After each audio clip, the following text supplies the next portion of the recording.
മോനെ ഒരു ഉഗ്ര സാധനം കിട്ടിയുണ്ട്. ஏமா இதுக்கு முன்னாடி நீ அளவே கொடுத்தது இல்லையா? എന്താ എന്റെ ഉദ്ദേശം? இப்படி ட்ரெஸ்ஸை போட்டு வந்தா எப்படி அளவு எடுக்கிறது? നീ സൂക്ഷിച്ചോ, ചെക്കൻ ഇത്തിരി ആക്രാന്തം കൂടുതലുള്ള കൂട്ടത്തിലാ. ட்ரெஸ் இல்லாம இருந்தாதான் அளவு எடுக்க ஈஸியா இருக்கும். ബാലാ വൃത്തികെട്ടവനെ, നിനക്ക് നാണമില്ലടാ ഇങ്ങനെയൊക്കെ ചോദിക്കാൻ? കണ്ണാ ലഡ്ഡു തിന്ന ആസയാ. കൊതിപ്പിക്കല്ലേ ഭഗവാനെ. ഇവളാള് കൊള്ളാമല്ലോ. ഏതായി കുട്ടി? ഏതാന്നറിയില്ലെങ്കിലും ഇഷ്ടായി. എങ്കിருந்து ആരംഭിക്കണം? എന്റെ കയ്യിലെങ്ങനെ ആയിരിക്കണം. മിനിമം ഒരു 500 ഡൈവേഴ്സ് കഴിഞ്ഞ് പിറ്റേ ദിവസം പെറ്റണിട്ടേ. சரி ஓகே. കറക്റ്റാ இருக்கும். ഓ ഭാഗ്യവാൻ. കഴിവുണ്ടായിട്ട് മാത്രം കാര്യമില്ലടാ, കുറെയൊക്കെ ഭാഗ്യം കൂടി വേണം.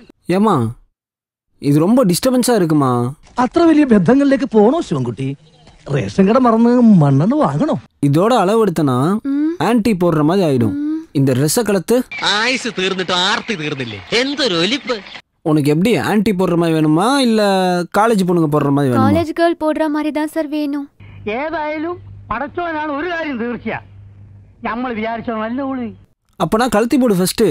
ഞാൻ നോക്കാം. ഞാൻ വളരെ പ്രധാനപ്പെട്ട ഒരു കാര്യം വാച്ച് ചെയ്തോണ്ടിരിക്കുക. നേരത്തെ വ്യക്തമല്ലെന്ന് പറഞ്ഞു. ഇപ്പോ വ്യക്തമാണ്. சீக்கிரமா. ഞാൻ നോക്കട്ടെ. எனக்கு டைம் இல்ல. എന്തായി? അഴിച്ചു തുടങ്ങി. உங்களை பத்தி நிறைய பேர் சொல்லிருக்காங்க சார். ശിവരാമ, ഇപ്പൊ എന്താ ചെയ്യാ? പിടിച്ചു കെട്ടിക്കുക, അല്ലാണ്ട് എന്താ? ഓ, അതാ അതിന്റെ ശരി.